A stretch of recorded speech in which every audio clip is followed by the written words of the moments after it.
Alright, happy Caturday. I don't know why there's no sound. This is interesting. Is there a sound? I don't know. Hold on, let me just double check because I'm not hearing. I'm not seeing the indicator for the sound. But anyway, happy Caturday. I hope you are having a good Caturday. A great Caturday. We are playing Cateau. Cateau. I guess you can pronounce it Cateau.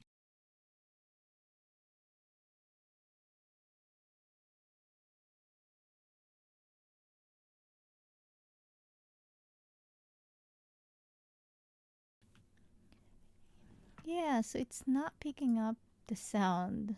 I don't understand why it's not picking up the sound. Why are you not picking up the sound, dude? Well, I guess I'm just gonna try and see if I go in here with a game.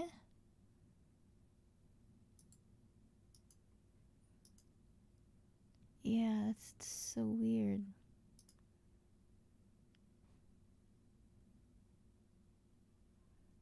Alright. I don't understand. Alright, let me just see if this is gonna pick up the sound.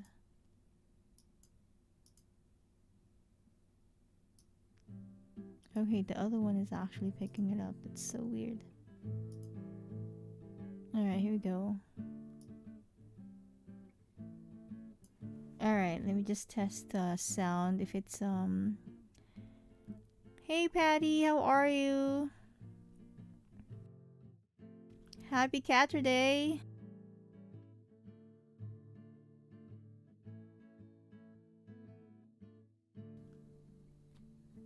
Alright, it looks like it's working. Cool. Alright, I was just making sure there's actually a sound for the video. How are you, Patty? I hope you're having a great Caturday. And yeah. So we're playing this game called Cateau. I think that's how you pronounce it. But yeah, let's see how to play. What is your name? Miya.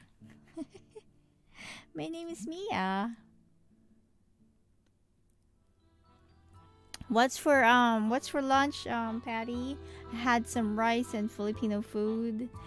Specifically, squid. Okay, Paris is truly a sight to behold. Alright.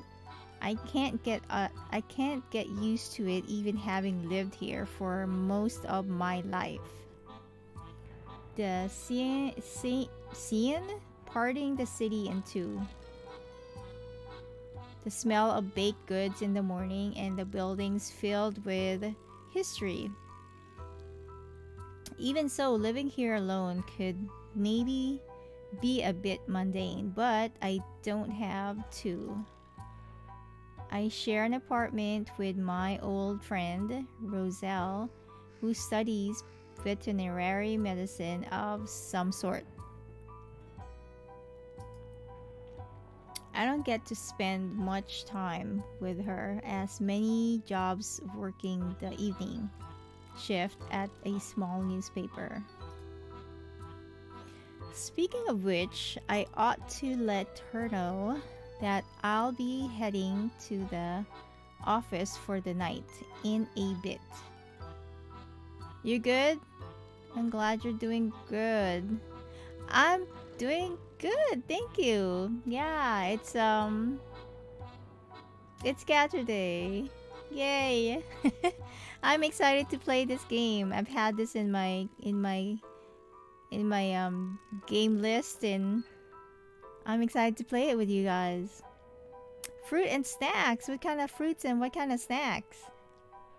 And then I kind of ate a little bit of sweet potato. I actually halved it with like an inch of sweet potato because I just wanted to eat something sweet, but then not a candy type of sweet. And then I halved it with Haru, since Haru is sleeping on my lap as usual. And she ate some lunch, and so later we're gonna walk her so we can walk off what we ate this during lunch. But yeah, she's taking a nap as usual. Alright, here we go. Alex, did we know that McDonough,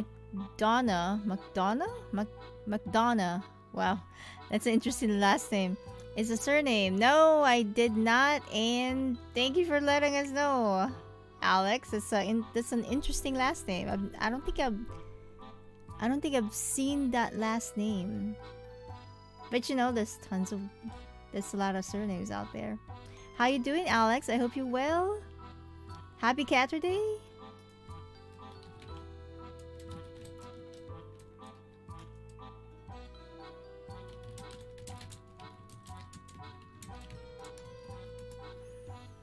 Alright, here we go. I knock on her door, waiting a few seconds before entering. Hey, Ro. How are you doing? Hey, Ro. That's funny. Roselle. I'm alright, Mia. And you? All good. Just wanted to let you know I'll be leaving for work in a few. Ask about school or ask about today? Let's go ask about today. So, what have you been up to? This is an interesting conversation. Not much. Okay. Open and shut. Question and answer. Yum. I need some fruit in my life. I forgot to buy some fruit. I have some frozen blueberries and I have some frozen blueberry and strawberry, but they're frozen. I'm craving for fresh ones. So yeah. Yum, watermelon and grapes. You know what? Those are close to healthy food, Patty. That's really cool. Yeah. You know, you have those watermelon and grapes in the mix. That's 2 thumbs up. But yeah, you're moving. So you're set to move next week. I hope you guys have a stressless, no stress at all moving, because sometimes it can be stressful with just the thought of moving or just the act of moving and boxing and moving the kitty cats together, you know, with you guys and everything else. So I hope it goes well. I hope it goes well. You love strawberries and peaches? Wait, that's a peach, right? I think that's a peach. Yeah, strawberries, man. I love berries in general. Cherry, strawberry, blueberries. What else? Blackberries. What's the red one? I forgot what it's called. Oh, you're moving tomorrow. Okay. Well, sending all the good vibes and positive energies to your way. Your way. There you go. Your way. I hope all goes well, and I hope you don't forget anything or nothing gets lost in the move, because a lot of things are like, you know, sometimes some things just get lost in moving, and hopefully nothing is lost in moving. And I hope the kitties feel at home right away when they get to the other side, to where they're gonna be. But yeah, hope all goes well tomorrow. Yeah, fruits are really awesome. What about everybody else? What do you guys love? What kind of fruit do you love to eat? Alright, let's go read this conversation. School? Huh, yeah. This is an interesting conversation. Work from home? Oh, work from home. Ask if she wants to go somewhere this weekend. Ask if I can help cleaning up her room. Maybe this weekend. You know what? It's a really nice it's a really nice outside, and we can't even gone out for a coffee together. Interesting. Okay. Anyway, we should totally do we should totally do so this weekend when we're both free. Well, it has been a while. You know, you want to. Some fresh air will feel nice. Maybe. I might have to study, so no promises. Yeah, she doesn't seem like she really wants to go, huh? Uh-oh. Wait. Hold on. Oh, no! Oh, man. Oh, my God. Did I just rewind it? I just wanted to, like, go back a little bit.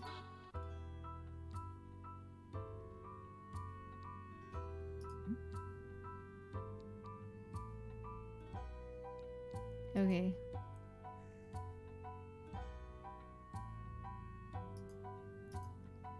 Okay, I said I picked that one, so let's go in. Alright, here we go. Alright. I'm gonna pick the same one that I picked. Alright, here we go.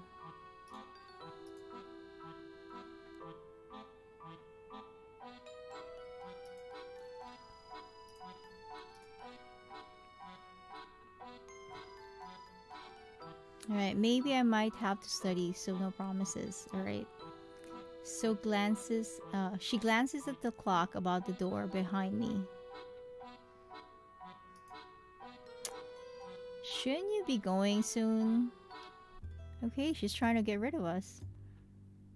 You'd wind up late and not too long, right? I'm good on time actually, but it might be time to break it off. You might be right. I'm off then. Okay. I'll pass by the baker's too. Is there anything you'd like?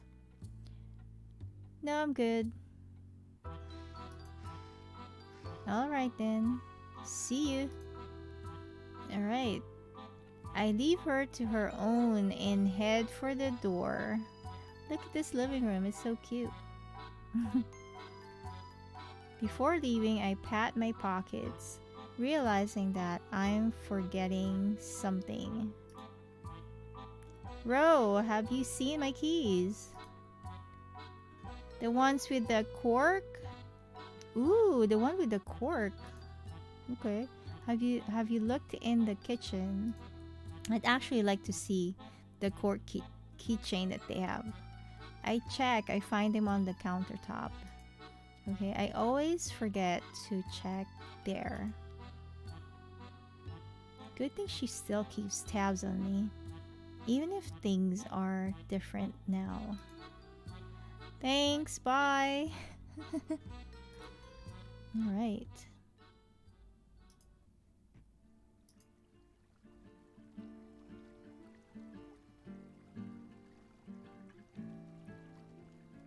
Right, man, how lucky am I to have a view like this going to work.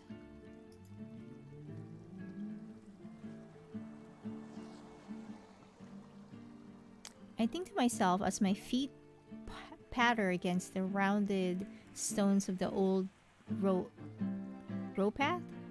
I think it's a row path. No, tow path. Alright. In the shade by the wall, I spot a cat looking every bit as scruffy as the water looks serene.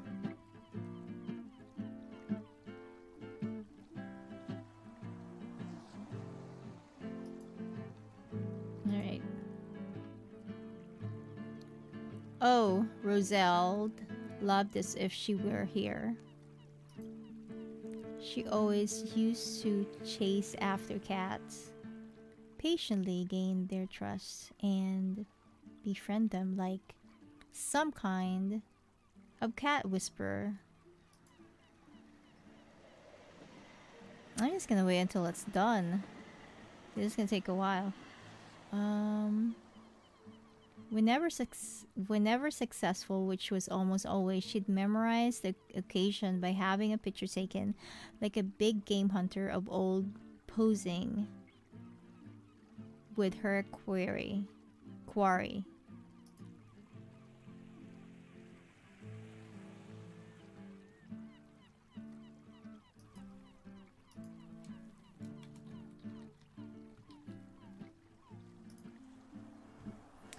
I kind of miss that side of her.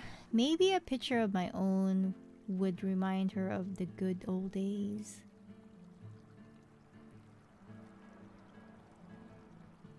Yeah, this is a long conversation of things.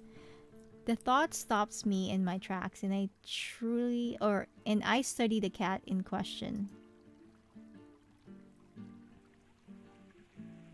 It's just sitting there, gazing over the water as if saying, "Yep, I rule this place." Which, in fairness, it probably did by the looks of things.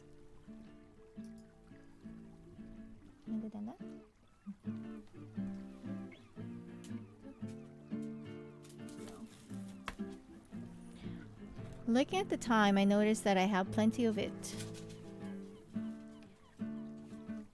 I could at least try to get her a picture. What could possibly go wrong after all? But how should I approach? Okay, better take it slow here. Slow and steady wins the race. Well, Haru's barking at something. Oh, the male person, of course. Haru says hi. You know what's interesting? Without even seeing the male person, even if the male person is like across the street, she would start barking. Like, dude, do you have X-ray vision? Can you smell them from across the street? It's pretty funny. Anyway. Slow and steady wins the race, and after all, I'm not the sorceress cat whisperer, Roselle. I would hate to spook it now, from what was clearly, even to me, a favorite spot of theirs. There's a lot of reading, dude. A lot of reading.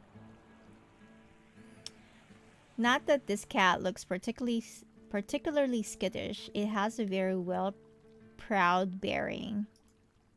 Yeah.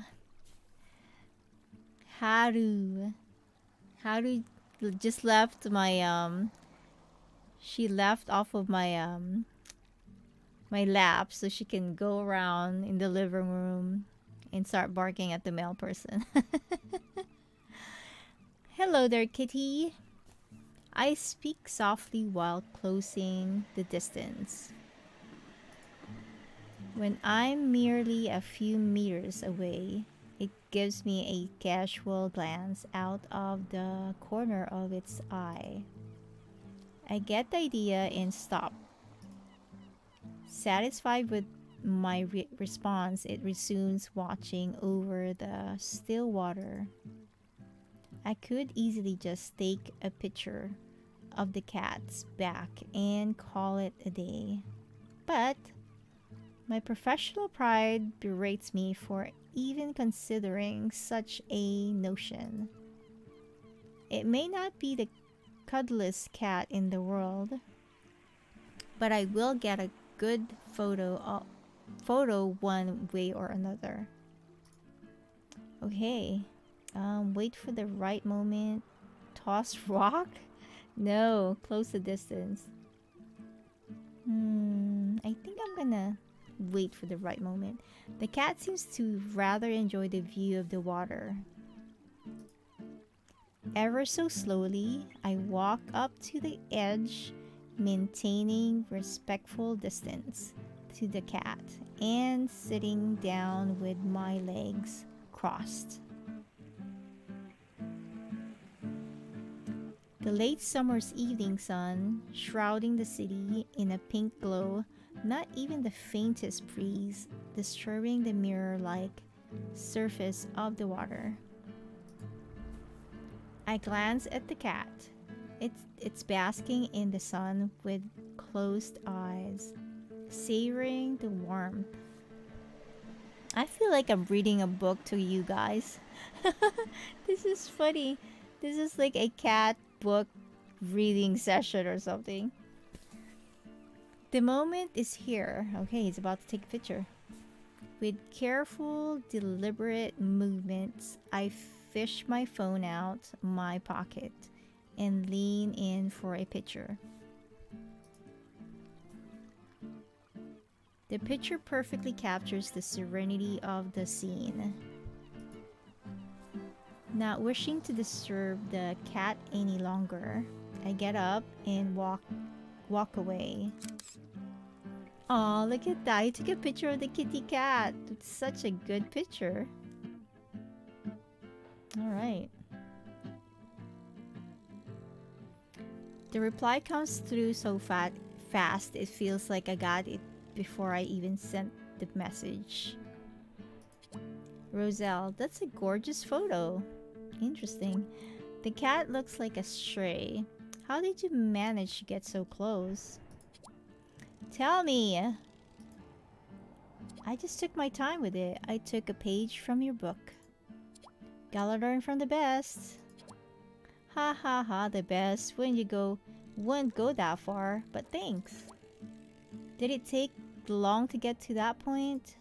Not really. It didn't seem to mind me being in the vicinity as long as it could keep track of me and I did nothing hasty. Strays are often kinda chill if you don't bother them. Be careful though, it can be unpredictable.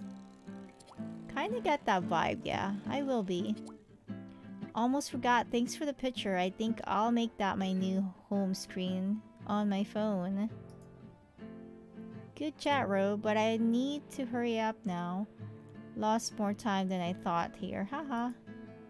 Alright, I guess we're going to work. Here we go. Oh, it's a cute cat, clock.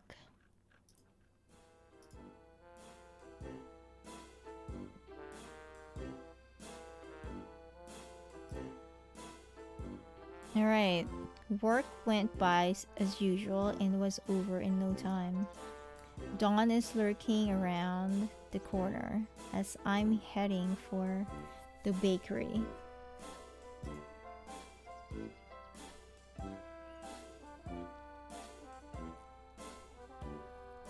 All the little shops are closed, but the bakers are already at their battle stations, churning out their goods for the breakfast rush and the coming day. Thanks to having friends in high places, also known as the owner, I'm allowed to sneak in through the back door and get my grubby hands on bread early. Roselle said she didn't want any, but I'll get her some, just in case she changes her mind. Besides, you can never have too much bread. Yes, that's true. You can never have too much bread. Never. Because if you can't eat it, freeze it. Anyway. Oh, look at that cat, so fat. As I leave the bakery with my precious baked goodness, I notice a cardboard box next to the door, which apparently is the residence of a charmingly fat cat sleeping inside. Clearly, it's being cared for to some extent, as the floor is draped with a cozy-looking blanket, and somebody's made it a little roof to keep the rain out. Is it a new tenant on the street, or am I selectively blind and it's always been here? I can't recall. Looking around, the nearby areas strangely littered with glass jars too. Inspired by the success of the earlier cat encounter, I decide to add to win further glory by attaining a second triumphant moment. One to make Roselle the cat whisperer proud. I drop my bag and crouch down next to the sleeping cat, or what I thought was a sleeping cat.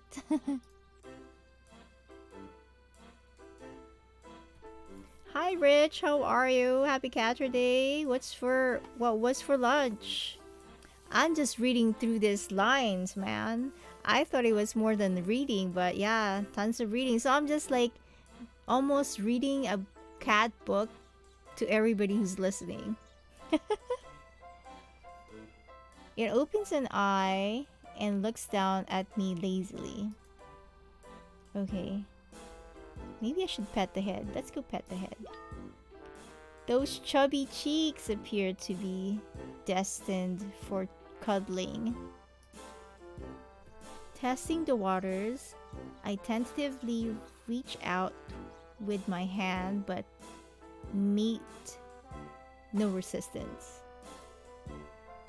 I caress its head and it peacefully closes its eyes. Anyway, it looks like a smile, appearing content. Oh, look at that face! He's so cute.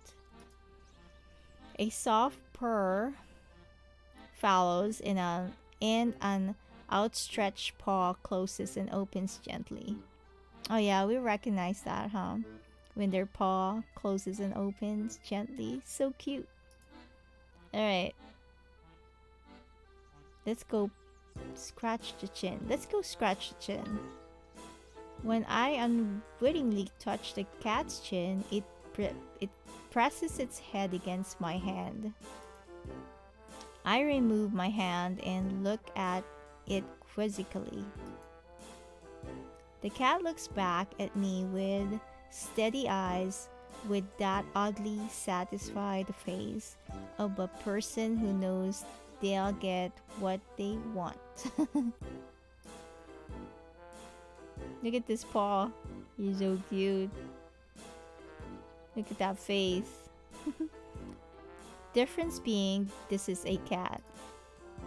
Hesitantly, I reach back and under the chin, and yet again, it pushes against my hand. Finally, catching on to this advanced form of communication, I give it a good scratch and see the grin-like face of an excessively happy cat. The rumbling purring could probably be heard all over town. All the while, the cat bobs along my movements.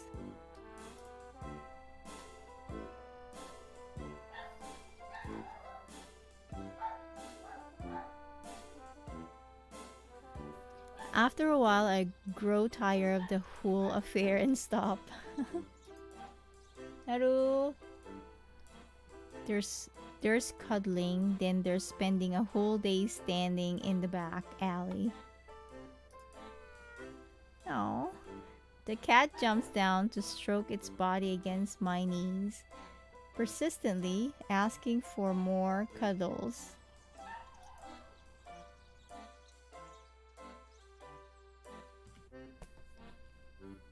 I can feel the tiredness lurking, the mental image of my bed calling me home, but instead I would appear to have been confiscated by this cat. Every time I make an effort to get going, it gets in the way of my feet, causing me to nearly trip over in order to avoid stepping on the cheeky bugger. While Rose not here, she could still have a good laugh at my expense if I can nab that picture. The conundrum remains, however, how to get enough space to do the nabbing of said picture. Alright, try the selfie camera. Stand up. Push the cat away. Try the selfie camera. Let's go try the selfie camera. Maybe I don't need to create distance. Yeah, you don't, dude. You don't. I fumble with my pocket as I continue petting the cat with the other hand. In the position I'm sitting, it's difficult to get it out of my pocket, and a struggle for a moment. Finally, I prevail against these insurmountable odds, place the camera in front of us, and snap a bunch of photos, hoping that at least one wouldn't be a blurry mess of a disaster. I got through them quickly, and there is one close-up picture of the cat's face that didn't end up looking like the photo was taken from inside a tumble dryer. Let's go see what this looks like. It will have to make do. A few more cuddles later, I managed to extricate myself from the situation and start off in the direction of home. Oh, look at this, so cute. Look at that selfie picture. Oh, so cute. Alright, here we go. While perhaps not the best interaction on my part, this picture turned out kind of great. Wow, how did you manage to take this one? After many trials and tribulations, I managed to nab it in the end. That and approximately 42,372 others that turned out rubbish. But that's besides the point. Ha, I bet. Did you get along well? Kind of. Not bad, not great. Not bad, not great, I don't think. I was thinking of trying to feed it. That could work. Just don't give it raw fish or something. That could make it sick. Don't worry, I won't. I won't. Yeah, I won't. It's not a question mark. Alright. What a day.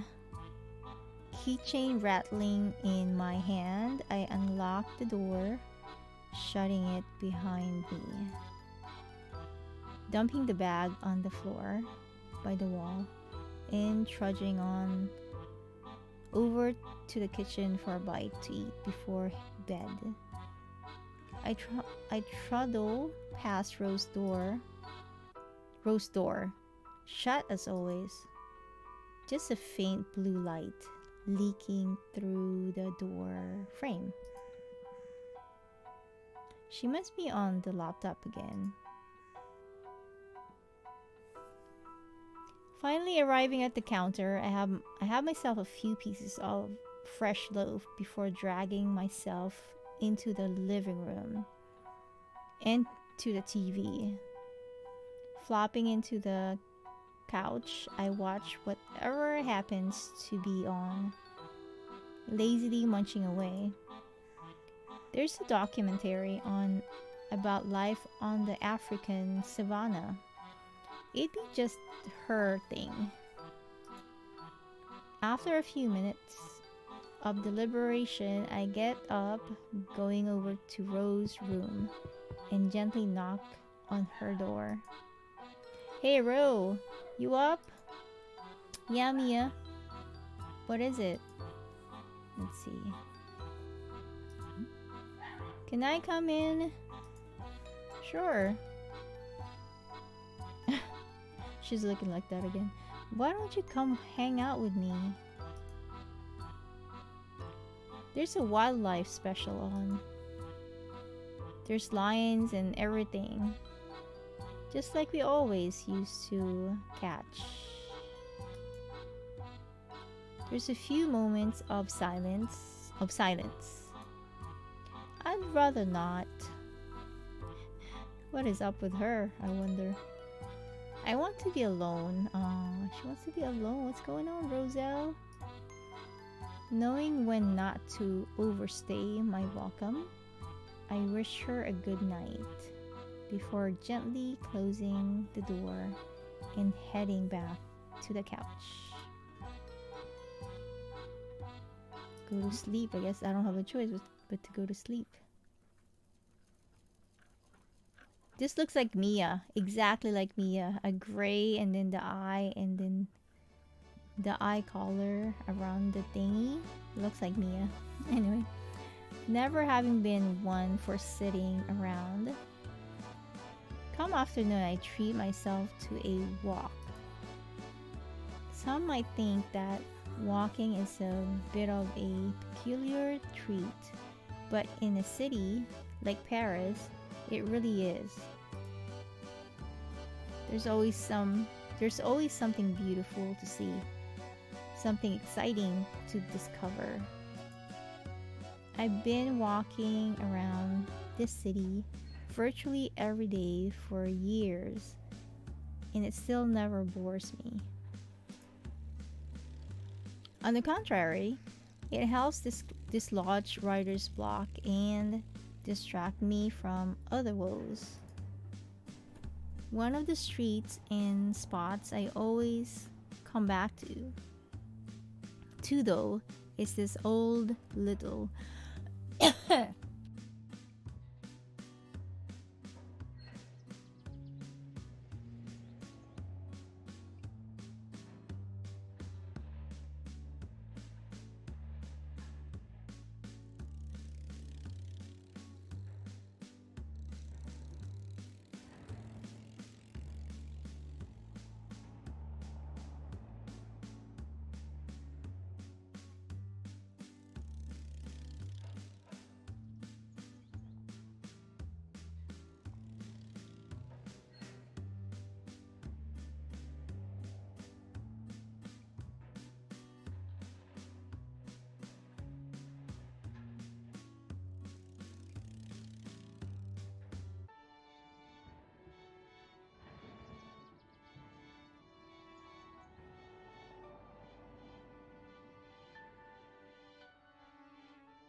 Alright.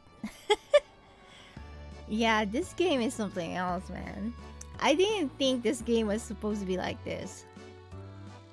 Yeah, but there's a lot of reading going on. I don't mind, but I think after a while your throat dries out. Anyway. One of the streets and spots I always come back to though is this old little street passing by a small park. I thought there was something in between in this game, but nope. It's just really a lot of reading and just pictures and what have you.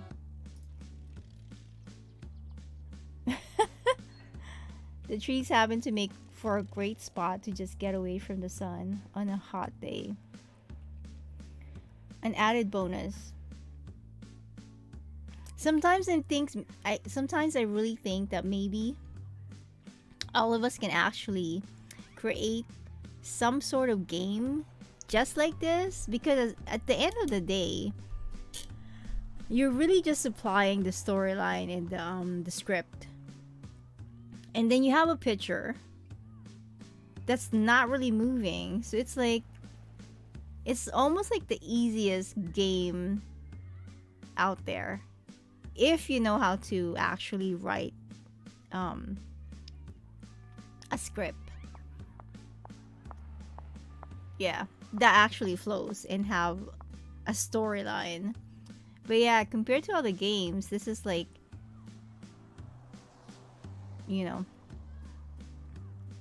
really just a storytelling, and you're just typing it out, reading, having people to read it, and then a graphic that's not even always changing, which is interesting. Anyway, suddenly I spot an orange fuzz in the periphery, and I instinctively know it's a cat. It's funny, the things that you notice once you're actively looking for them. Well, it's either that or I've been afflicted with cat engineered nanomachines altering my perception, which in all honesty is a touch unlikely.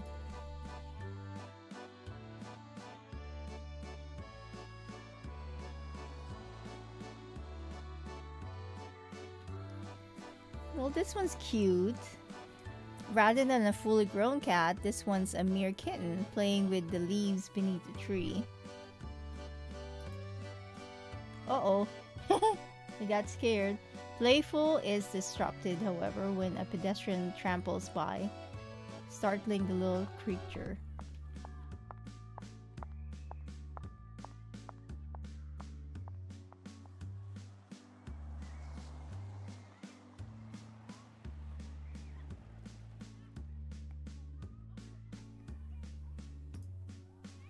After having taken cover with a tree for a while,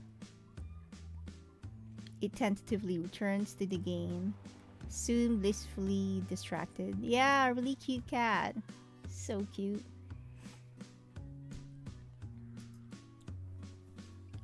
I'd love to join in, but I don't want to frighten it again either.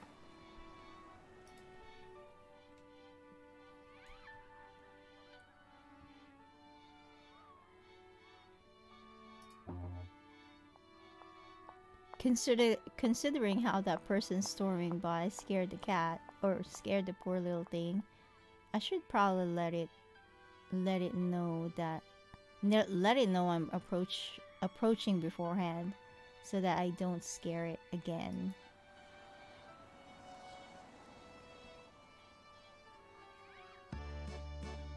I walk closer, carefully with slow, deliberate movements, quietly calling out to it.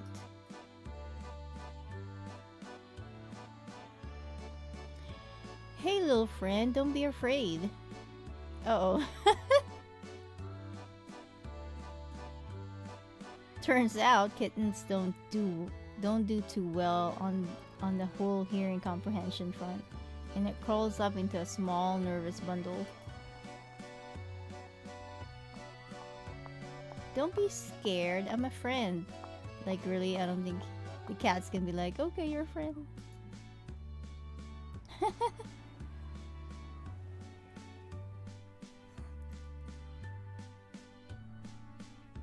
I stopped for a while, giving it some time to realize that I wasn't going to stampede by or do it any harm.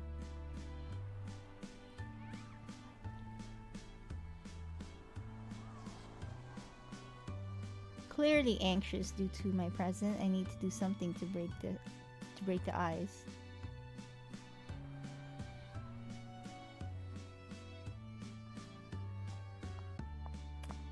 I don't know if you want to pet it. It's scared.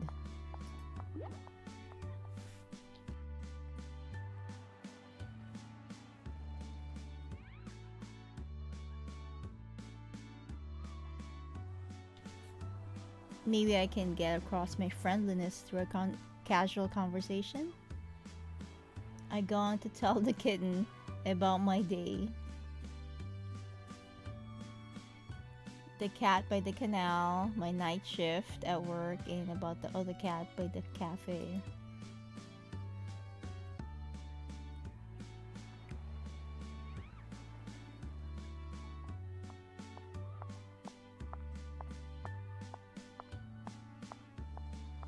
While facing in the general direction of the cat, I don't look directly at it, trying to communicate that I'm no threat to them. I mean, no threat to it.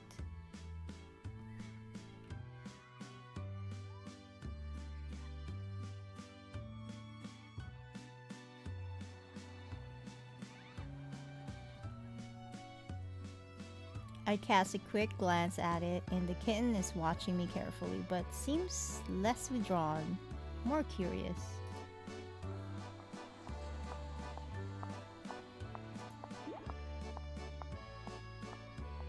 Well, it's obviously a rather playful sort. Maybe they'd help me befriend it.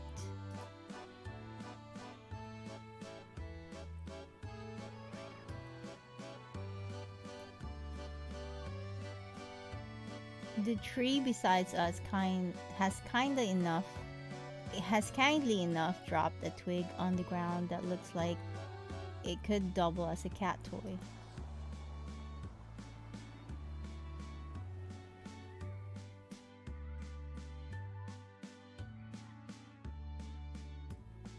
Picking it up, I give it a try, drawing a figure of 8 in the air.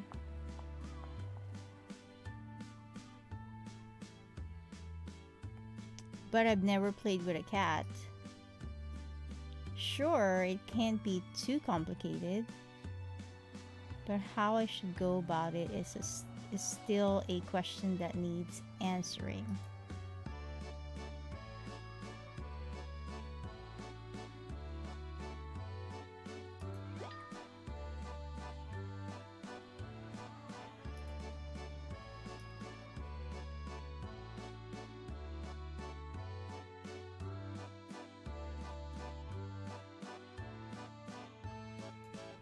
With the kitten being easily scared, I feel like it would be detrimental to be too aggressive.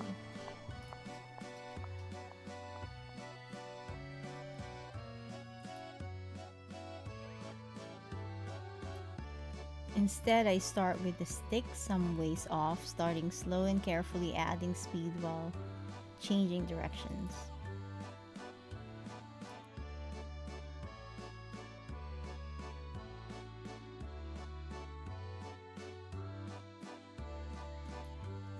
The kitten's eyes are soon set on the tip of the twig and following it curiously.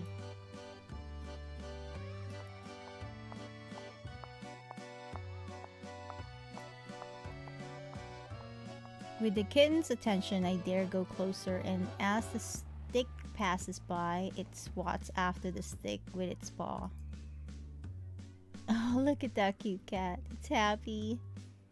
Another gentle swoosh of the stick, and the kitten jumps in, chasing the toy to its full extent.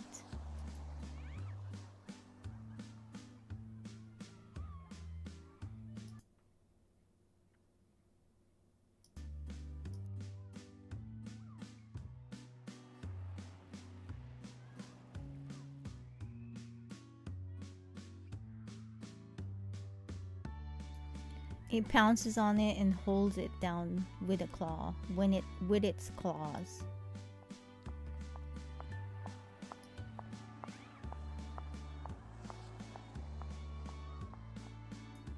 I let it have its victory before carefully jiggling it out of its grip.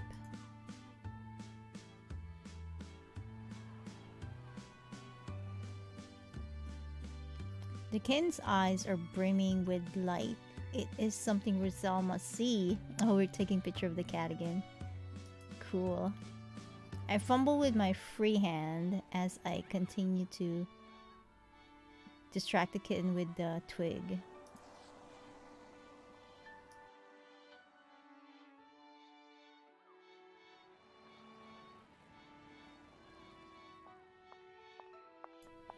I managed to get a hold of my phone, turn the camera on, and get the picture taken.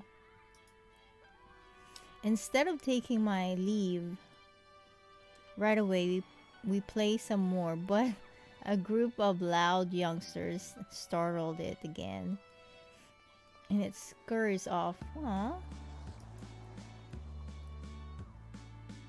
I'd love to meet it again. Oh, look at that cat.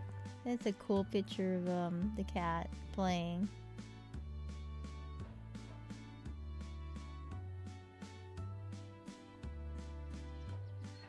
With not a small sense of pride, I relay the brilliant image to Ro.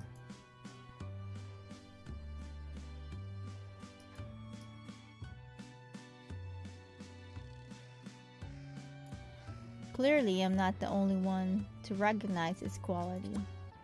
That has to be the cutest thing I've seen in ages.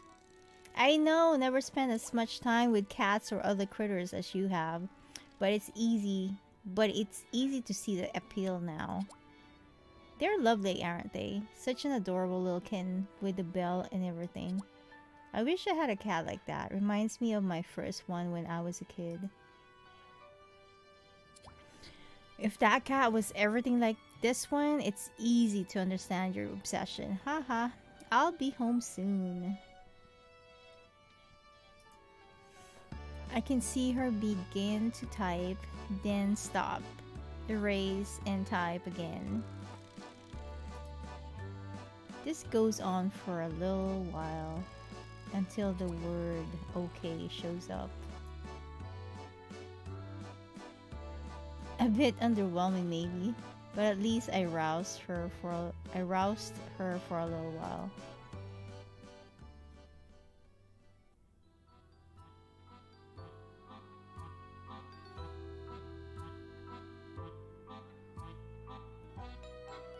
When I get home, I enter Rose's room.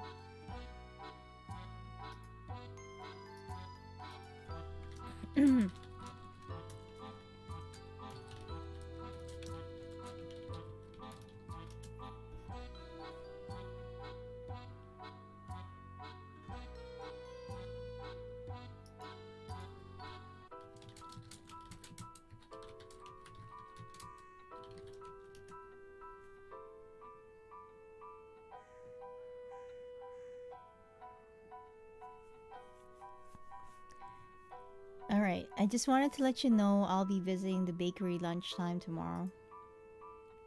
I need to grab a cake for Rico from work's birthday.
Alright, if you want to come along, I'm sure that Cat will be there.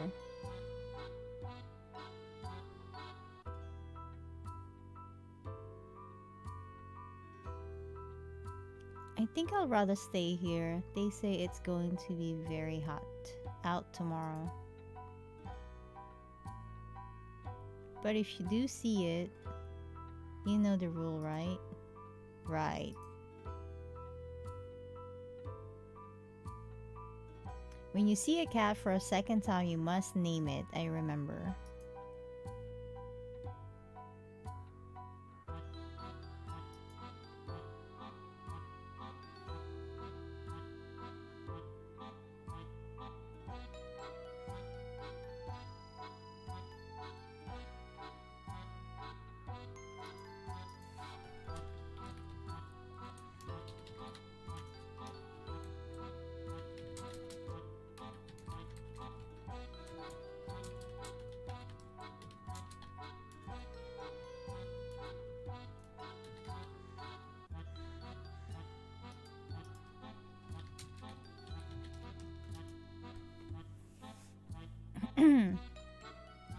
Oh, I'll head out again and go to work soon. Good luck!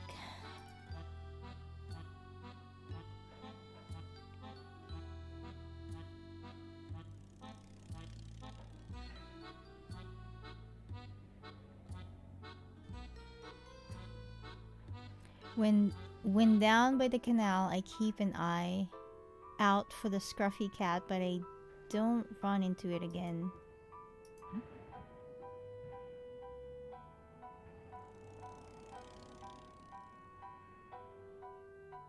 Work turns out work turns out like usual, pretty uneventful.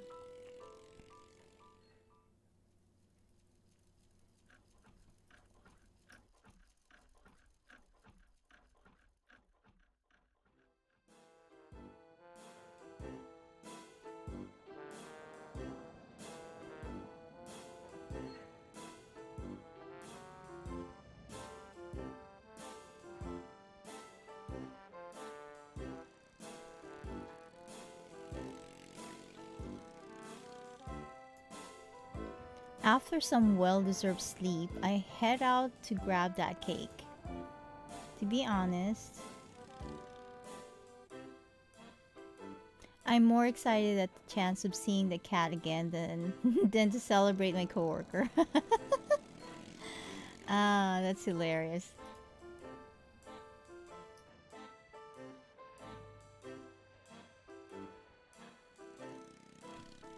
Oops.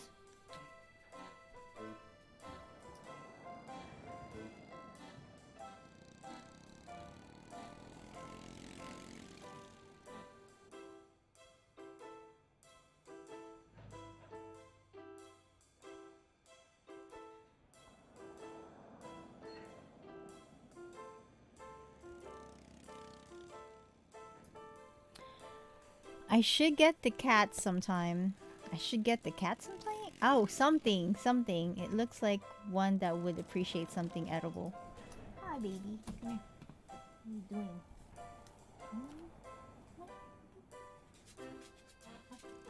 doing? I take a quick detour to a grocery store and quickly find myself in the small pet aisle.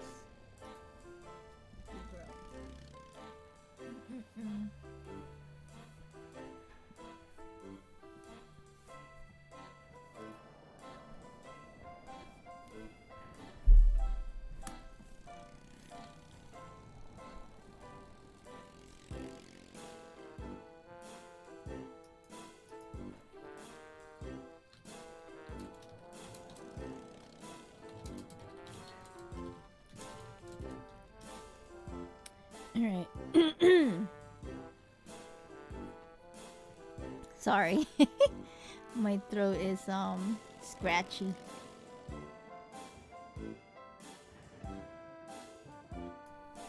I have no idea what the cat likes, and the picture of the jars littered around its bed pop into my mind.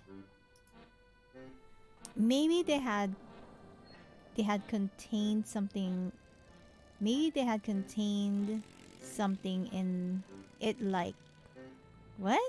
Anyway, but I can't quite remember what label it had.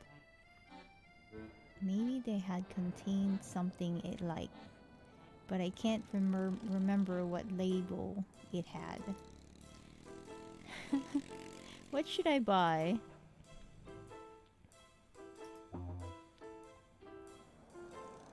No, that jar had to be intended for the garbage. I don't know what's going on with this these lines. Anyway, who would leave a glass jar out in about for an animal after all?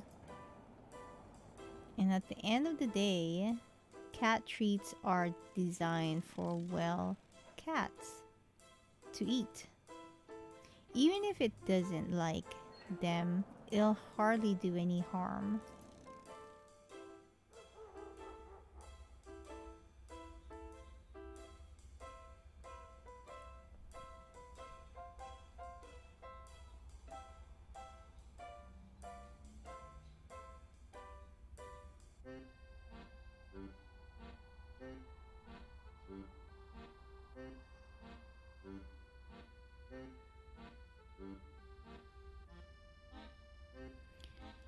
When I reach the bakery, I find the cat resting in its makeshift bed yet again.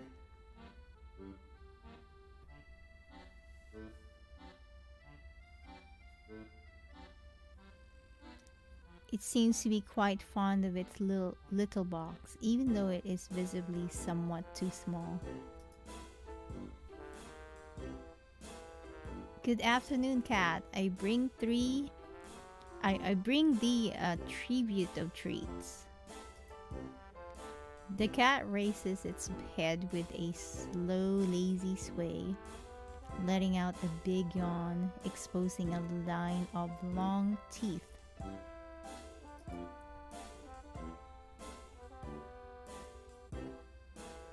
It blinks slowly at me and reaches out, patting its head and scratching it a little behind the ear. Roselle sends her well wishes. She also wants me to grant you a name, if that would be okay.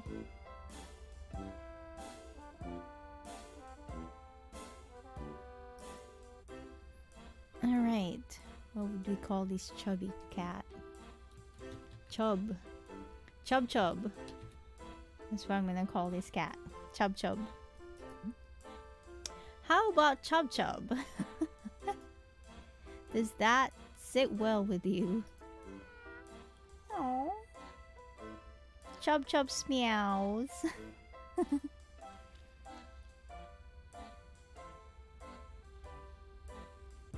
I know it's just in response to me making sounds at it, but I can't help but to add in a friendly, sarcastic manner.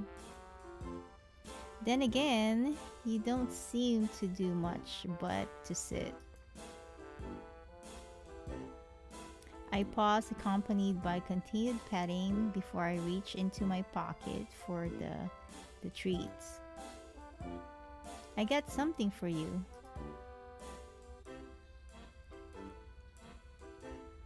Once in hand, I rattled the packet somewhat to get Chub's attention. The cat eyes me with the sort of semi-enthusiastic curiosity in its eyes, standing up to get a good look at what I'm doing. Opening the bag of treats results in a meow as Chub sniffs the air. I single out a treat and serve it to the cat out of the palm of my hand. Chub gives it another skeptical sniff before tapping it with a paw. The treat, clearly terrified, flees out of my hand and falls down into the bed. Chub taps it some more, making sure it cannot escape again before looking up to me with expectant eyes. Go ahead, it's yours. It's certainly not for me.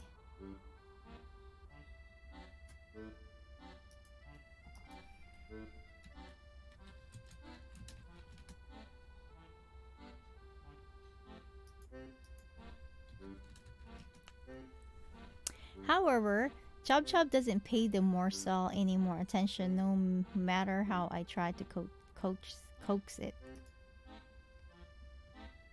I suppose Chub must be a connoisseur of fine food, lacking any interest in the cat treats. Well, that certainly didn't work out the way I'd hope. I'll have to try to appease the cat somehow else. Alright, let's go in. Massage.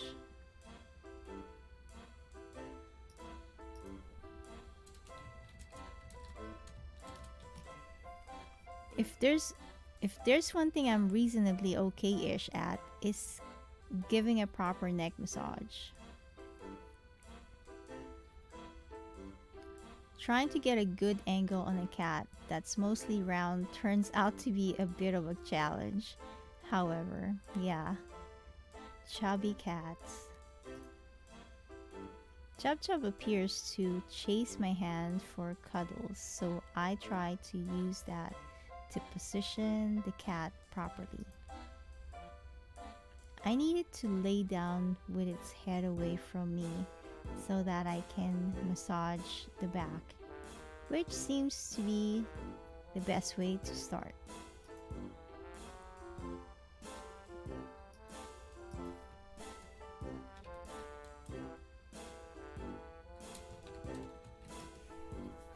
Alright, I get 𝗏𝗏 into position but sitting up rather than laying down, so I improvise and massage it as it's sitting up.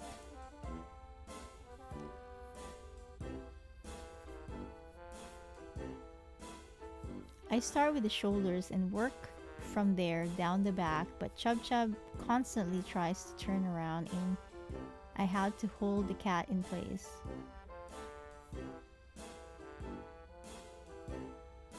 I may not be the great cat whisperer, but even I can tell that this is going to be a complete flop. So to minimize the scale of said flop, I transition over to regular petting. I realized that I had already spent much more time with 𝗏𝗏 than I had intended, and I need to pick up the cake already.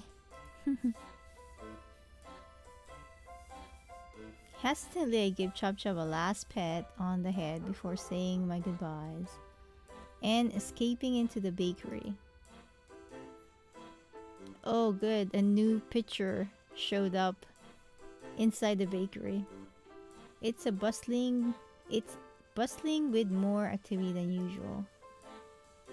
When the owner scurries by, I receive the great news. Business has been going well, and they were moving to a new, bigger place not too far away. I congratulate her, apologize for not having much time to chat before taking my leave. Cake in hand.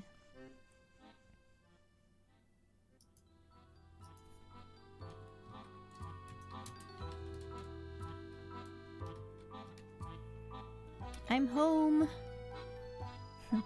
I like the usual silence. Ro calls for me. Miya, can you come over for a minute? When had she last been the one to call out to me? That's something I haven't considered being a possibility in a very long time.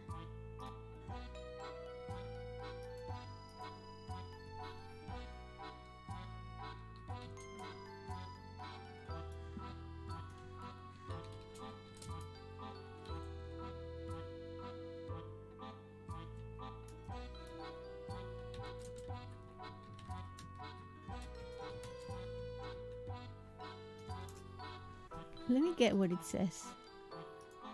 Yeah, I did not expect this to be this game. I thought it was something else. But yeah, according to the game, let's see. About the game.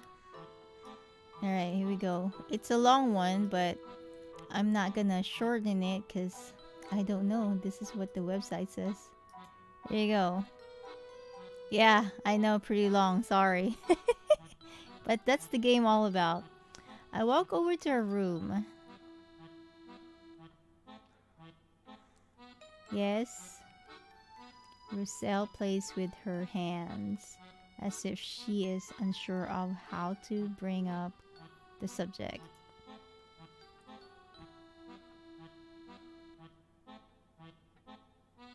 Thank you for the photos, they were nice. However, yes? That kitten? Was there anyone with it? No? It was alone, I think. Isn't that strange? For a kitten to be alone? All alone? I mean, I guess, but it had a collar, so it might just live nearby.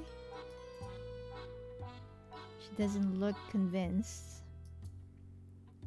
You know what? I'll see if I spot it on my walk, and make sure.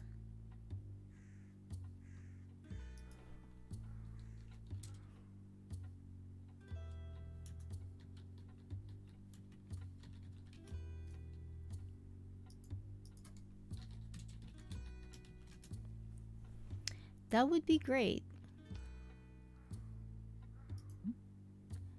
I can see how she considers it.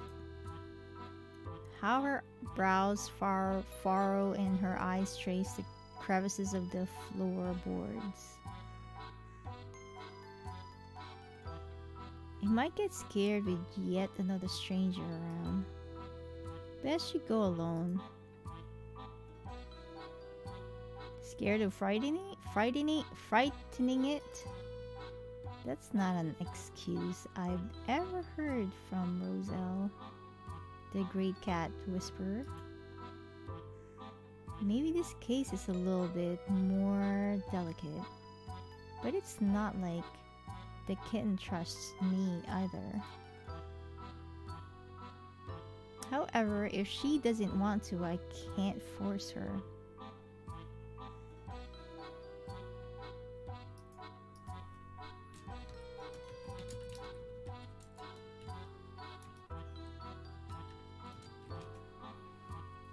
Okay, here we go. I'll just do my best then. Wish me luck. Good luck. Empowered by her blessing, I head out. Just before leaving, I put the cake in the fridge and make my way to the old pedestrian street again.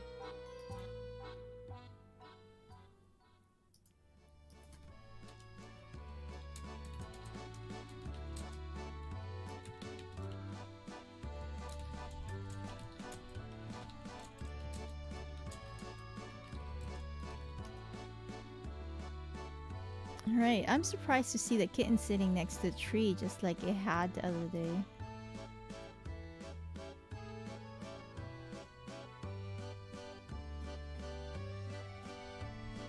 It feels a little strange to find such a young cat, out here all alone again.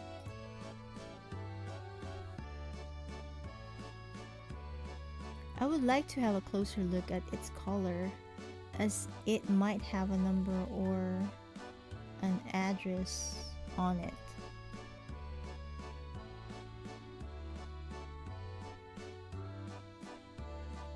The kitten is sitting next to the tree trunk looking at the passers-by. It looks healthy, so somebody must be feeding it at least. I really hope that I'm just overthinking it. From our last meeting, I know I should be careful when I approach it. Sudden movements or sounds that will scare it. Having made my approach, I speak to it softly to get its attention. Hey little friend, we need a proper name for you too, don't we? Okay, what should we name you? Oh, thank you, Rich. Yeah, if you haven't liked the stream yet, please do press that like button. If you haven't sub or follow YouTube or on the other side Twitch, please do so. I appreciate it. Thank you. Anyway, what to call this this cat? I'll call you Tiger. Tiger. Not Tiger, Tiger. Tiger, what do you think of that name? The kitten glances at me with big eyes, which I decide to be an approval. This reminds that I still have cat treats in my pocket. Maybe Tiger will like them. But I'm not the only one with eyes for the kitten. A kid separates from his mother's hand to chase the chase the kitty. Tiger runs away, but in my direction. I can't let it get away. Let's go follow the kitten. It's probably for the best to let it run. Probably not. Hopefully there's no cars. I don't know. The kid's caught by his mother, so I don't have to worry about him anymore. I follow the kitten around the corner and find it hiding in a doorway. Its body is pressed into the corner and its eyes watches me carefully. The ordeal has gotten me pretty close. Maybe I have a chance here? Alright. Well, there's no twigs to use for play. And even if there were, I'm not sure that that'd be a good idea. Maybe a bite to eat would help the little creature feel at ease?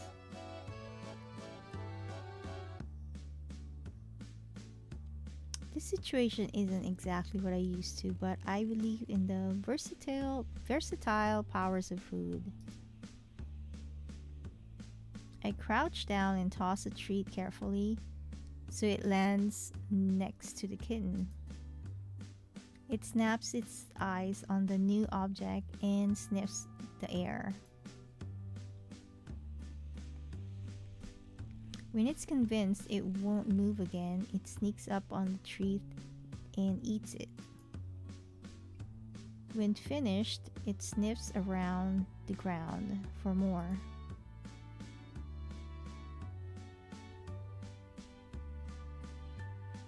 I throw another one and the projectile makes Tiger shy away before quickly returning to eat the food. I throw the treats closer and closer to me so Tiger can get within reach. However, Tiger becomes aware of that and grows more careful approaching the treats, backing away when it has grabbed it. I mean, this game kind of teaches you of, yeah, just like the description of the game, the actions that you pick will have consequences. So yeah, it's you know, in real life, if you see a stray cat, these are the same choices that you will have. Will you approach them slowly? Will you just like stand there and like talk to them gently? If you have treats, do you give it to them? You know, those considerations. Anyway, it's a slow process, but I get the kitten close. Close enough.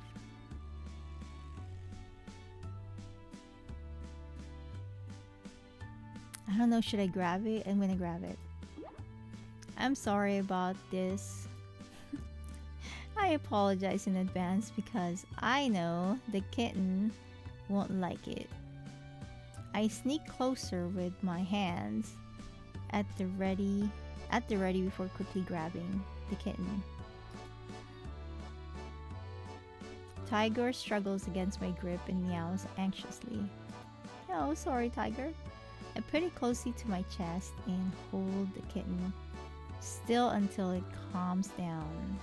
Yeah, so it kind of teaches you what to do when you actually do the action. So you grab it, but make sure you don't let go and calms it down, type of thing. Depending on which action you choose, of course. I apologize yet again and stroke its body gently, hushing quietly. When Tiger is still, I dare extending it from my body and have a good look at the little critter. The kitten meows softly and swats at me with a paw. Tiger might be tougher than it appears. I don't want to hold it hostage much longer, so I change my grip and place the kitten on my lap to check its color.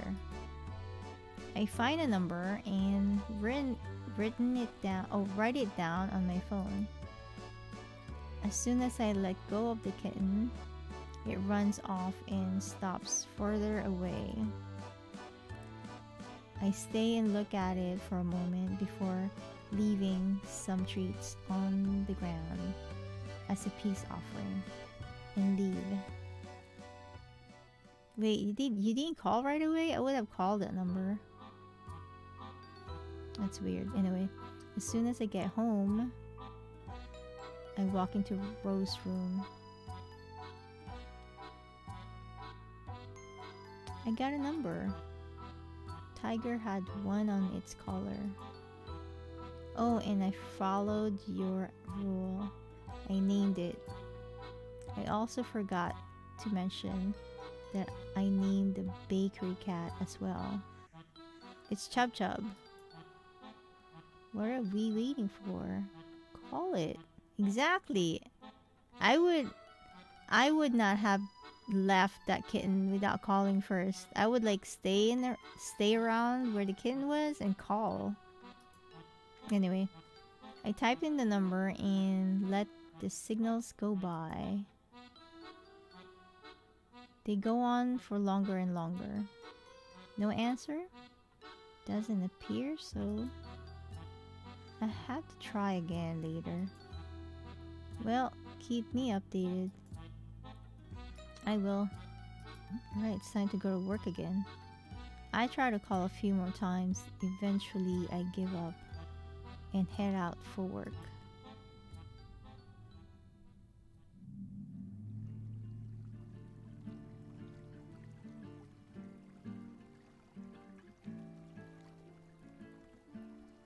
There are slow news days and then there's dead news days. I need to get something published today or my boss will get on me on my case. Might as well have a stroll and see if I can at least find something worth writing about. The city beautifully lit in the dark as I find my way down to the towpath. It's probably one of the prettiest spots around here.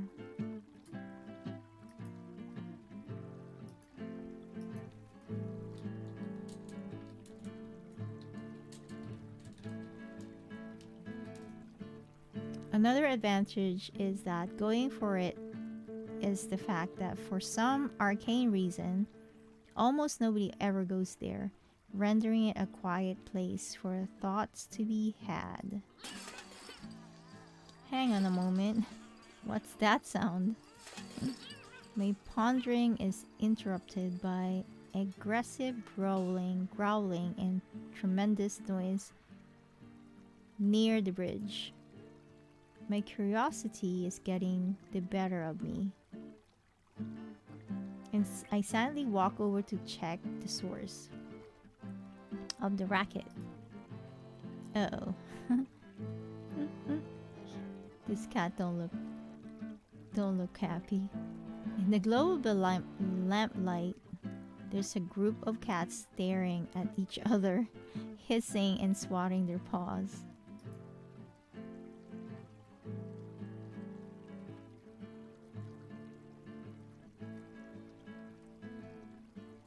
Four of them seems to be working together against a somewhat larger, rougher looking one. Could it be the same one as from the other day? It looks like it, and it appears to be in trouble.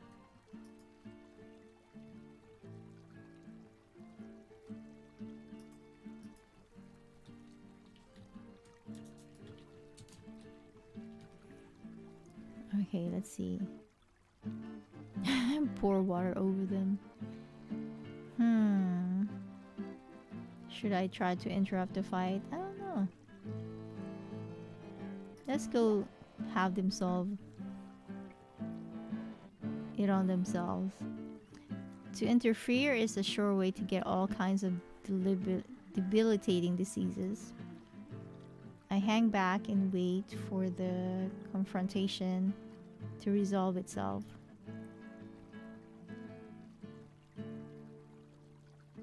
They fly at each other in a blurred frenzy of claws and bites, but a few moments later the upstarts rout and flee. Leaving a lone cat torn but triumphant. Satisfied that it has indeed won the field, it huffs, weary but proud in posture. I sneak closer, but it doesn't look like the cat needs or wants my help. It sits down, tending to its wounds and giving itself time to rest and recover. This cat can clearly manage on its own, or on its lonesome. Roselle could certainly learn a thing or two from this fellow. Another certainty is that every great brawler out to have a nickname of some sort to go along with their reputation. Alright. Your name is gonna be Brawl. Brawl. Alright. Right. Brawl. Clearly you run this town. Brawl starts walking and I follow along at a comfortable distance. We follow the canal, a part of the city I'm very familiar with. I glance at the cat, who has some minor cuts and the fur is even more of a mess than usual. But it doesn't seem to bother it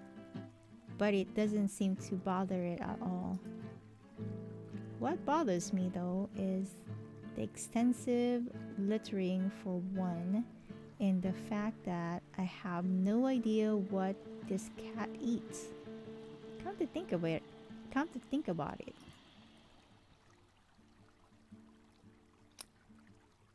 Let's offer some food. I still have a few treats left, so I fish them out of my pocket and crouch down, offering them from my hand. Wait, I still have a few treats. Oh, I was gonna say, wait, you have some fish in your pocket? Okay, never mind.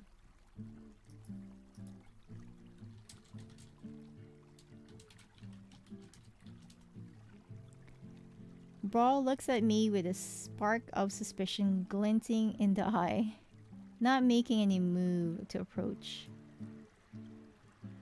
I throw a treat between us in case it just doesn't want to get close to me.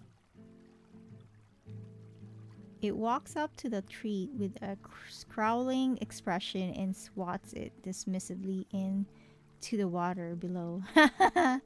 That's funny. Did you just picture this whole scene? That's hilarious. Note to self. Brawl really doesn't like cat treats.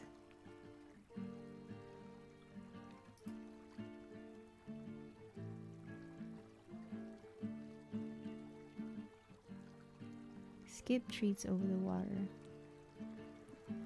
Should we touch the cat? I don't know. It doesn't look happy. Let's go do this.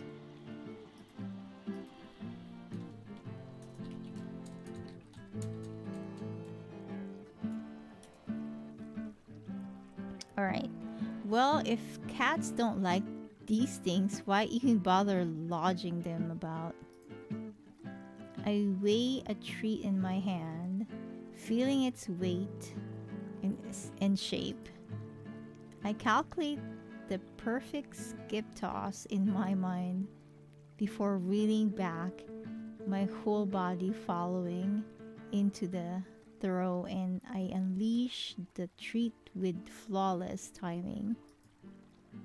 It cuts through the it cuts through the air with a purpose.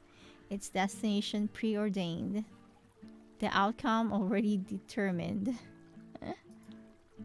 With a graceful arc, it drops out of the air, maybe 2 feet away, hits the surface, and sinks with an undignified plop. Brawl does show signs of amusement, and thusly encourage I repeat the procedure until I run out of sweets, the last one managing to skip maybe a centimeter or so. While certainly not the smoothest of friendships, I get the feeling that Brawl is at least somewhat less indifferent towards me.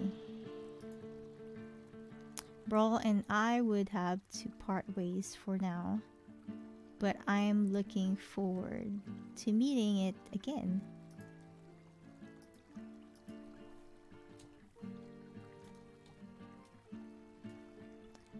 Once back at work, inspiration hits me.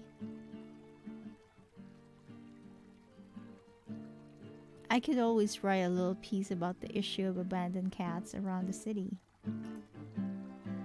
After all, I never noticed before, so bringing it to light might result in some good.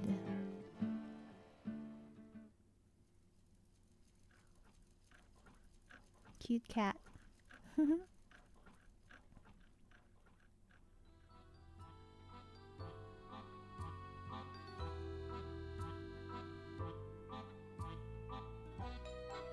Returning home in the morning, I am met with a surprise. I looked through my pockets for my keys, only to find none. I must have dropped them somewhere. With resignation, I knocked steadily on the door. A short while later, Roselle opens it with a surprised look on her face. Oh, Kush, this is the pants with cat shape and paw shape. Together with that shirt that she's wearing, I think it's perfect. Anyway, she looks tired. I'm not sure if I woke her up or not. However, I dropped my keys. Oh, I'll have to go look. I have to go looking for them after I've had time to sleep. Are you going anywhere? No, not really. She don't look right. Look, she's got bags under her eyes, like she's not sleeping. With that, we separate into our respective rooms. I wonder how this is gonna end. Interesting.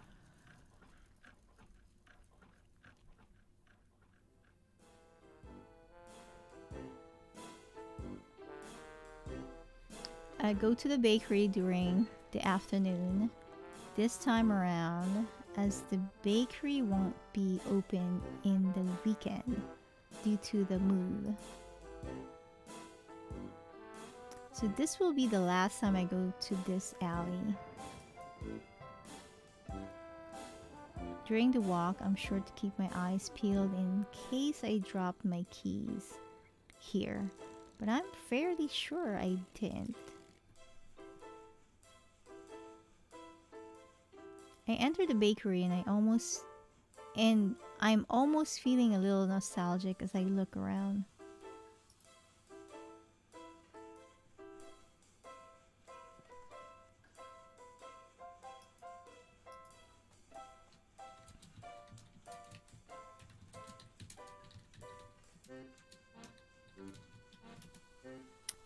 It won't change my routines that much to go to the new place, but I am a little bit worried about 𝗏𝗏𝗏. I asked the owner about it when she hands me my bread. Will you bring the cat along with you to your new place? The owner gently shakes her head. There's no good place for it to stay in the new bakery, and we can't let it inside.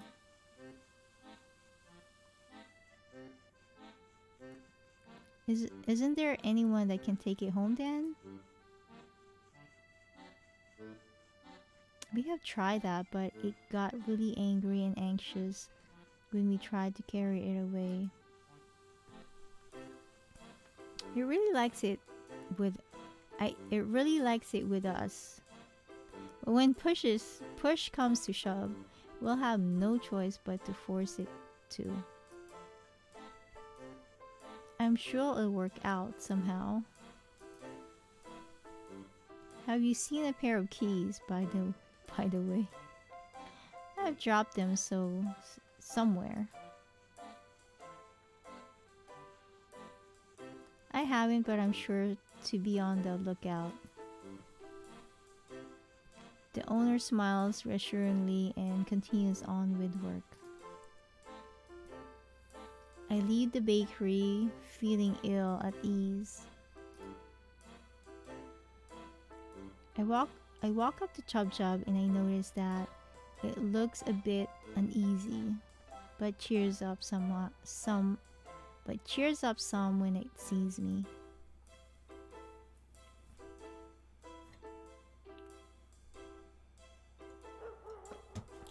The cat must know that something is going on.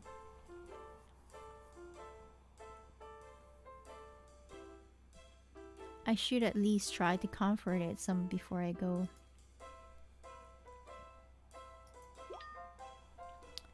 Cuddles are the best cure for anxiety.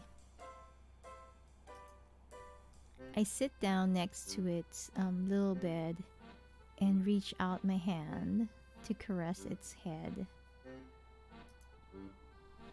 𝗏𝗏𝗏 closes its eyes, purring, and we sit like that for a while. We can't leave 𝗏𝗏𝗏 without anyone caring for it. It feels weird to think of the cat being anywhere else but here in the back alley. This is its home. I keep a close eye on the cat. It's looking much happier after some cuddling. A thought starts to play in my mind. What if I could take 𝗏𝗏𝗏 home with me? Yeah. Go take 𝗏𝗏𝗏 home. 𝗏𝗏𝗏 seems like a cat that would like most people. Sure, that might be a presumption, but I feel like we have a little bit of a special bond. I've gotten better with cats, I think, and I know Roselle owned cats in the past, so we will be able to care for it. Our apartment is big enough and my income isn't too bad. It could be doable. No, it's entirely doable. Let's try it out. Huh. It will depend on if 𝗏𝗏𝗏 likes me or the bakery more entirely. 𝗏𝗏𝗏 inches closer to my hand and snuggle close to it. I stroke it gently with my free hand.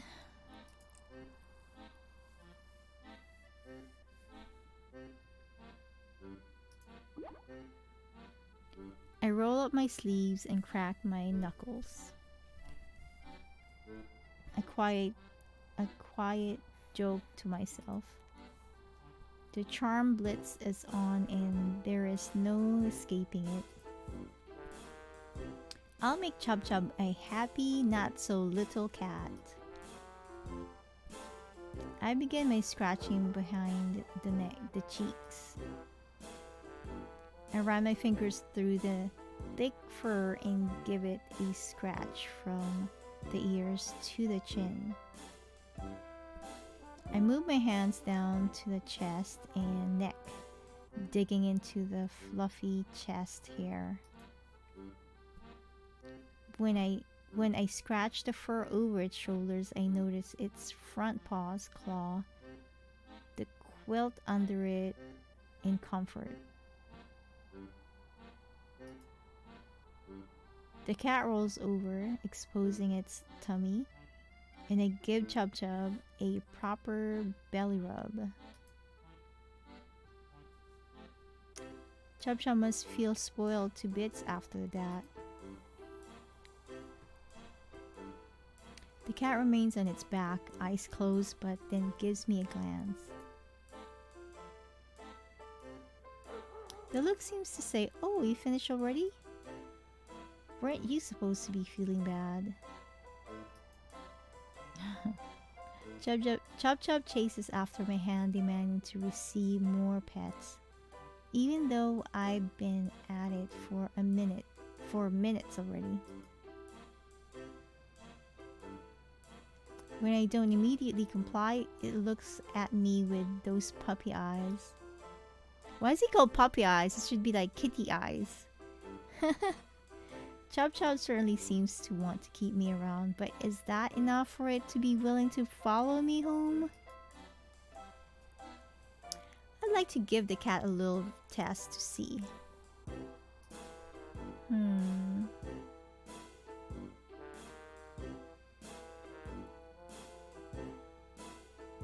Maybe we should just carry it home when it's on its bed. I'll try this. This probably isn't the right choice to choose.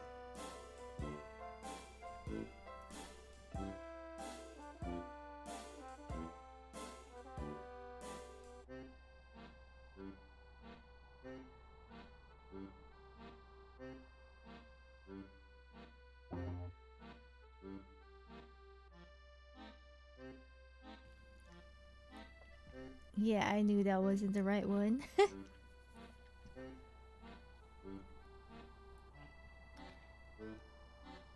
This bed might be what marks this alley as its home. It might feel more secure with the move if I bring something like that with us. I removed the roof and tried to pick it up. It's a bit unwieldy, but I shuffled it around to get a better grip. Before I can get one, 𝐶𝑉𝐶 jumps overboard, not feeling safe in this shaking ship.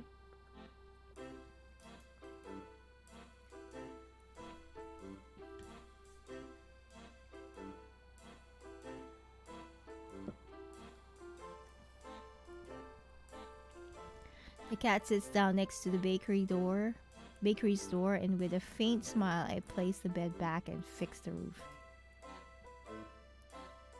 Looks like it wants to stay here after all. 𝐶𝑉𝐶 doesn't want to leave. And like the owner, I don't want to force it. The best thing would be for 𝐶𝑉𝐶 to stay with the baker somehow. And I think I have an idea growing. I snuggle that cat's cheeks and head back into the bakery. The owner looks up at me with an raised eyebrow. If the cat can't stay behind the store, couldn't it stay in front of it? Maybe it could attract customers.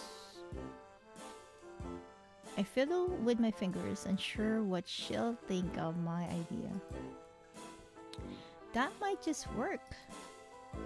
The cat has always loved people, so if we could make it a proper home by the door, then we wouldn't have to force it anywhere either. I call him 𝐻𝐻𝑑, by the way. I have never heard you call it by any name, so I took the liberty of naming it. The owner starts to chuckle. I never got to that. 𝐻𝐻𝑑, you say? It fits strangely well. I bid my goodbye and head out again. I can't spot my keys anywhere, but I can't help to feel cheerful for having found a solution for 𝐻𝐻𝑑. I must have dropped my keys somewhere along the canal, so I'll go there.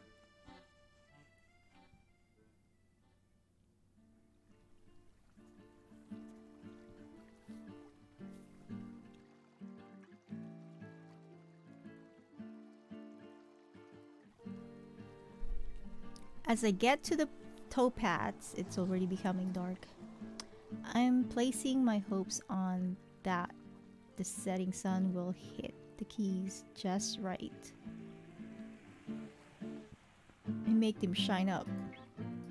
I keep my eyes peeled on the ground, making my way back to my workplace along the canal. A hunch makes me look back, and surely I spot 𝗏 following me with silent steps. I wonder for how long it has been doing that. Or why. Possibly to keep an eye on everyone and its turf. The cat keeps stalking me a slight distance, and I ignore it the best I can. My keys are top priority right now. I walk the entire towpath without spotting them. I guess I'll walk back, check some of the busier areas more carefully. I spot that 𝗏 has stopped following me and is playing with something next to the edge to the canal. Good that it's keeping itself entertained.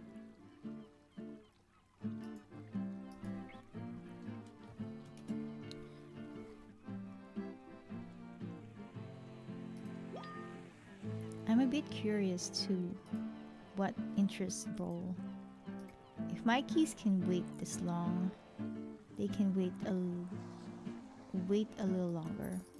The cat is sitting right next to the water and is poking at something casually, almost like it doesn't want to admit that it's playing.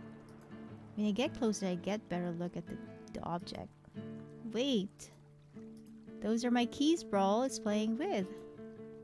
I can't believe the cat managed to find them. I don't have the time to take a sigh of relief before the cat pokes the keys so they inch closer to the water dune. I must do something quick to prevent a catastrophe from happening.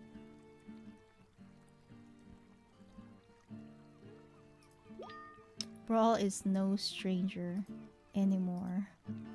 I call out to the cat and simply walk up to it. 𝗏 looks up to me and watches me curiously as I bend down and grab the keys. Good job finding them, 𝗏. There, crisis averted. My keys are found and secured by 𝗏 doesn't appear to hate me.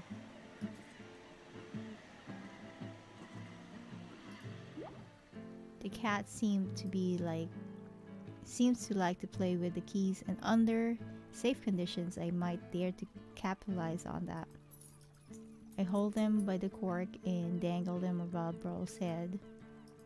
It doesn't cause much of a reaction. The cat just cocks its head and looks at me. Okay, so that doesn't work. I'll have to try to recreate the condition it wanted to play in. I take one hard last look at my keys and drop them in the ground, although making sure they aren't close to any edges. After looking at the keys for a moment, 𝗏 reaches out a lazy paw and swat the keys a little closer to the water. Maybe Brawl just likes to push things off edges. I could replace the keys with something else, but it would just end up littering, so I quit playtime then and there. It's getting late, so I should head home. I give Brawl a wave and start to walk away.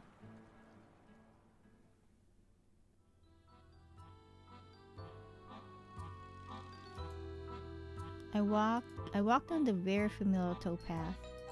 I wonder how Roselle is doing at home. After a while, I recognize faint footsteps behind me and turn around to see that Brawl is still following me. Ooh, we have a cat. I shrug, thinking it will stop eventually, but as I leave the towpath, it's still following me. You coming with me? Oh, you coming with me? Yeah, you coming with me, huh? Brawl responds by following along all the way to my door. This is my stop. Brawl has stopped and is looking at me waiting. Having said goodbye, I open the door only for Brawl to waltz on in like it owns the place. Brawl immediately starts to investigate the room, walking along all the walls and jumping up on the furniture. We'll have to set up house rules eventually if it really wants to stay. Brawl, can you come out here for a second? After a moment, Roselle makes her way out of the room, rubbing her eyes. What is it? I look at Brawl, and for the first time she notices the cat. What? I know, right? It followed me home. Brawl eyes the new human suspiciously from its spot on the sofa. Brawl crouches down next to it and starts to work her magic. It doesn't take long for Brawl to soften up to her. We'll need to get it some things if it's to stay here. The shops are closed now, but I can get everything first thing tomorrow.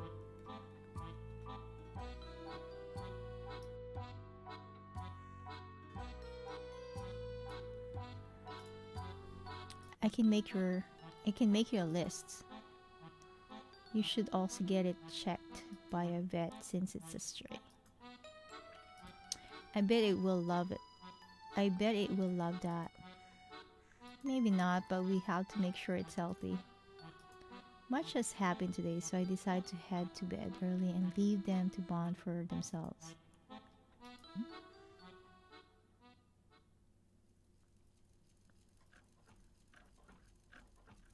I don't know how many days I've been playing in here with the clock showing up like that.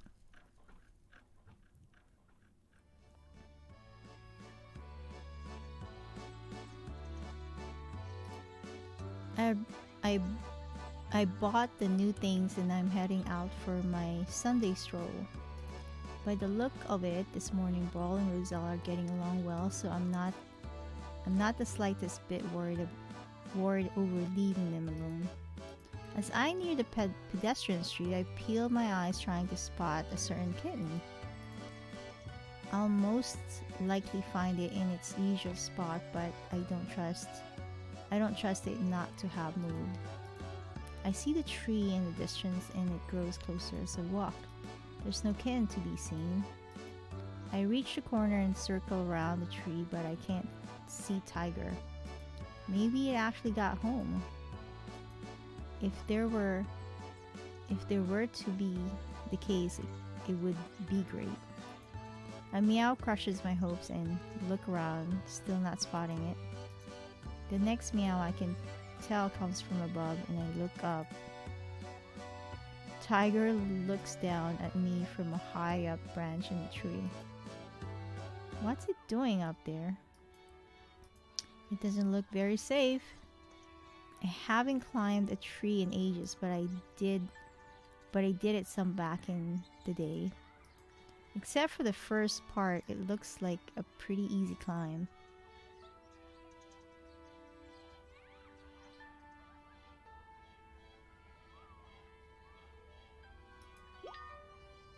It isn't certain that Tiger really is stuck, and it would be a shame to do anything risky if it wasn't necessary. I'll try and see if it will come down on its own first. I stand next to the trunk and call to the kitten.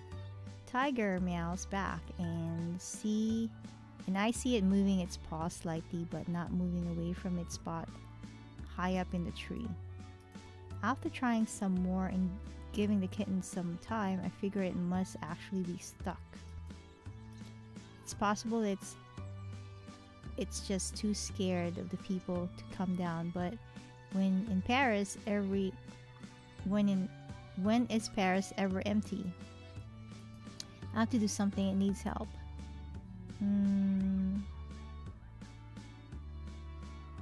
Call an arborist to get it down? Okay, tree climbing on its own is one thing. Rescuing kittens from trees is another. I search for animal rescue on my phone and I find an arborist in the area that also rescues cats. I call him since it's a kitten. He wants to come by as quickly as possible. Young animals tire much quicker than adults do, and I don't know for how long Tiger's been up there. Still, it will take some time before he can get here. Whilst I will wait, I keep a keen eye on the cat in case the situation should worsen. Happily, it doesn't. The arborist shows up and prepares his ascent with his ropes and then hauls himself up. Soon he is up at the tree height as Tiger.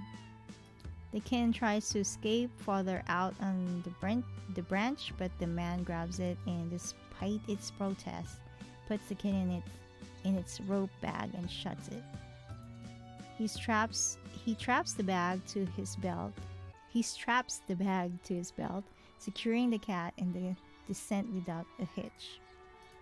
He puts the bag on the ground, opening it, but does not want to stick his finger in after hearing an angry hissing noise. Neither does Tiger want to get out of the bag on its own. The bag must feel safe from all the people around. Not really a problem though, I've got this.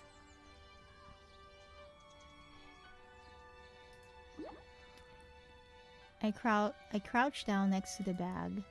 Come here, Tiger. I tap my thighs, continuously call out to the kitten with a gentle voice. I hear it rustle around in its bag, so I know it's listening. They're nothing to be worried about. Come out.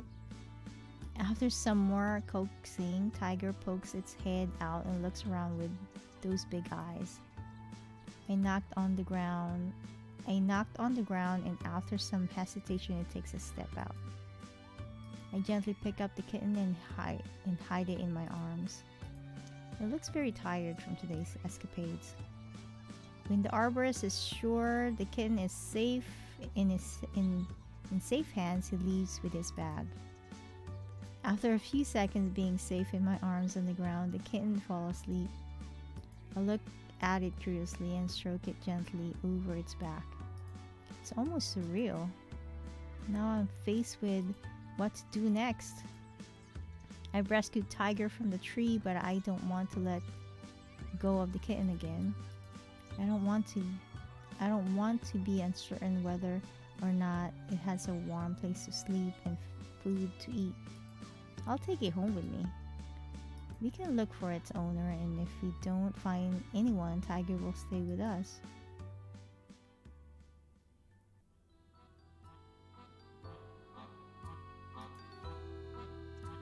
The kitten wakes up just before I get home, but it's still sleepy. At the door, I decide to knock and wait.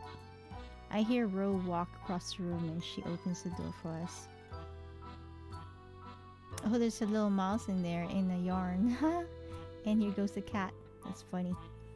Ooh, wow! It has some additional stuff in here already. That's funny. Surprise! You have to stop just bringing cats home. Think about my heart. I'll try to keep that in mind. It looks tired. Is it okay? I found it stuck in a tree. It took some time to get it down. The poor thing. For how long was it up there? No idea. Anyway, let's take it to my room. Ooh. Wait. Hold on. Oh, wait. Is that the... Uh-oh. I don't know what I just pressed. Oh no, that's just playing it like that. Cat needs some time for that.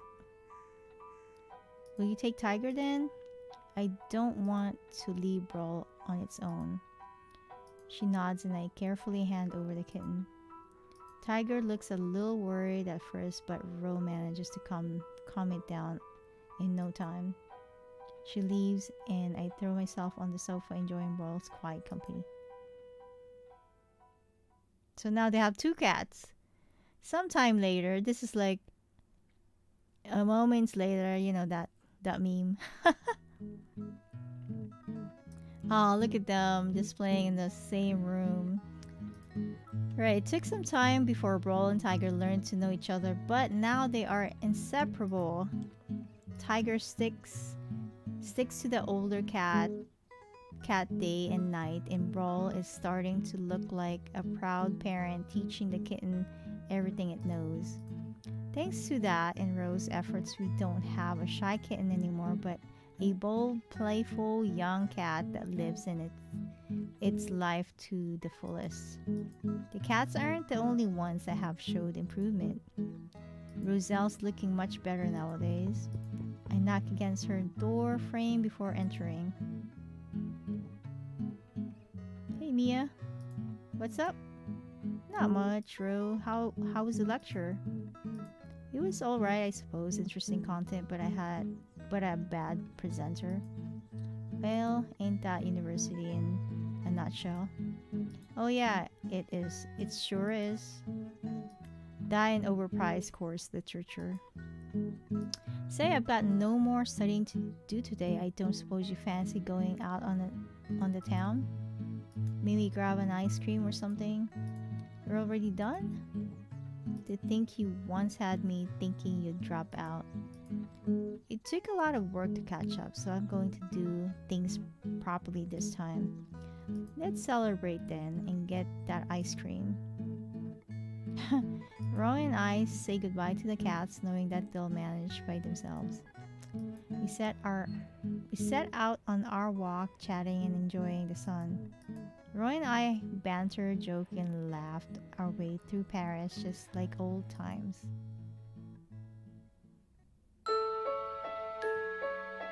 There you go. Did I just finish this game? Alright. Yeah. Go drink some water. Thank you, Rich.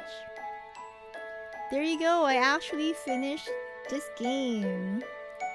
Yay! So the moral of the story is you really need to it actually teaches you how to handle cats, whether they are, well, most of them are pretty much stray cats. So it teaches you and gives you option on how to handle them. And yeah, at the end you might actually have a cat. Oh, look at this cat lady. So cute. Thanks for playing. There you go.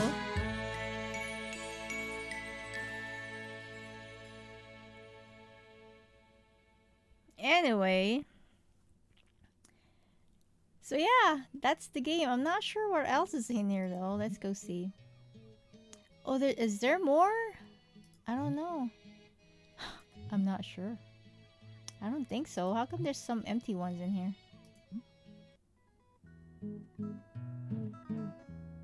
Yeah, I don't know. Resume setting main. Are you sure you want to return to the main menu? All unsaved data will be lost. Yeah, let's go. Yeah, so I'm not sure about these other ones. Maybe they'll actually they're probably updated later. I'm not sure. So yeah, we might actually have an updated game later. Maybe another set of cats. I don't know.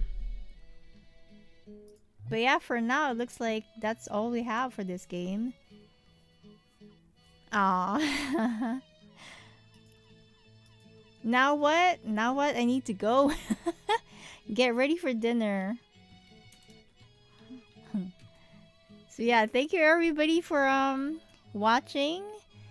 That was a surprise ending. Actually, I thought this is gonna be like, I don't know, 2-3 parts, but it's just one part for now. And when they do update it, I will play it again. But yeah, thank you everybody for hanging out. Thank you, Charlie. Thank you, Patty. Thank you, Alex. Thank you, DB. Let's see.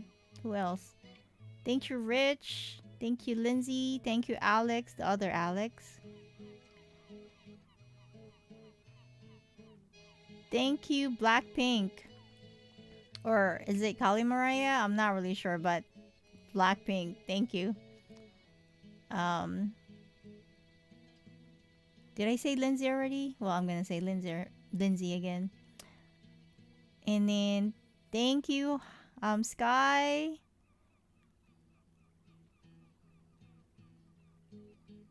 And thank you, Annika. And Charlo. I think I got everybody. Oh, and Kush. Thank you, Kush. I'm going through the list or the chat. Just to make sure I get everybody. I think I got everyone. I think I got it covered. Alright guys, I shall see you later. I shall see you again, Sky. Alright guys, have a great evening. If I don't see you this evening, I don't know if I'm gonna play anything else, but if I don't, we'll see. I'm not sure. We'll see what happens later.